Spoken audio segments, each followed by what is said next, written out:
I've shaken hands with Will Smith. I've hugged Little Mix. You're listening to Jsky Chat, the podcast.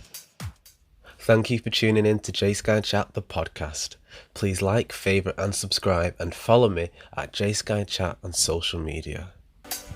Coming up on Jsky Chat, the podcast. No, 100%. I'll do the same thing again. Brilliant. I'll do the same thing again. It's the right thing to do. Okay, Anthony Crolla. So let's take a look at the start of your journey. What has been the hardest part in your story to get to where you are today then? The hardest part of my journey, I think for most people, pretty obvious, coming back from the injuries that I received in end of 2014. Life-threatening injuries, fractured skull, broken ankle, and when you're a boxer, they're not the best injuries to have. Yeah. So I'd say that's been the toughest part of my career. I mean, there's been plenty of ups and downs, but I'd say that's been the toughest. So you were scheduled to fight Richard for the WBA lightweight title, and then you defended a neighbour's house from a burglary. Yes. It's quite a brave thing to do. Yeah, it was the right thing to do. I don't know about brave thing. It's just it was someone else's property next door. You try and do the right thing and get them out, and I did. And unfortunately, I picked up the injuries I did, but other than that, no regrets. Brilliant. So knowing that this one event had serious repercussions in terms of your health and your career, how would you now think back? I've done things differently. No, 100%. I'd do the same thing again. Brilliant. I'd do the same thing again. It's the right thing to do. And that's the way I've been brought up. It's just like I say, hopefully I won't be so unlucky with the injuries next time, but at the same time it could have been a lot worse. Brilliant. So you've been lucky in that you've recovered, but what advice would you give to someone who might feel like their life's on hold due to a limitation of their body or their health? Positive thinking's a huge part of it. You've got to never stop believing, and you've got to, as cruel as it might sound, so you can't sit around feeling sorry for yourself. That's not going to do no good for no one, and you've got to keep on believing. You've got to set yourself small little goals, like week by week, short-term goals, and keep trying to achieve them, and the overall goal then becomes that little bit easier. Brilliant. Okay, so talk me through the process of a boxing match. How do you prepare for that mentally, knowing that physically you can be affected so badly? And then how do you take care of your mental health as well? Because once you're in that ring, you're on your own, aren't you? Yes, it's a sport that I've been doing for a long time, and any boxer will tell you. It's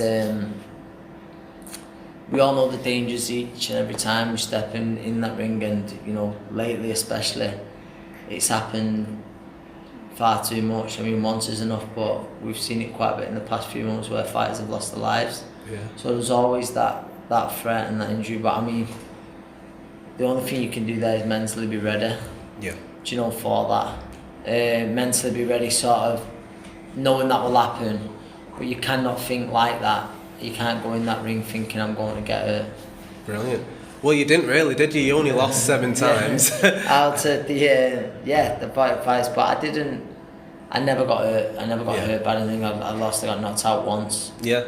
But that was against the future Hall of Famer. So there's no shame in that. But one too many. But yeah, it's boxing's been good to us. Other than my worst injuries have been outside of boxing. Yeah.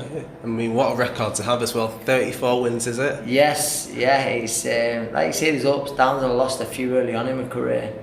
So at the time, what felt like the end of the world, stuck with it, persevered, and we got there in the end.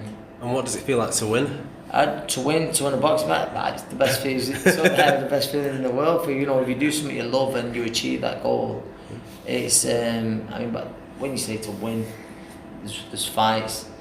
Then your fights, then your overall goal. My goal was to be a world champion. I've done that, achieved that, and it was the ultimate. It was the meaning of living the dream, and that's what I've done. So what's the next step then? The next step, obviously, I retired on Saturday.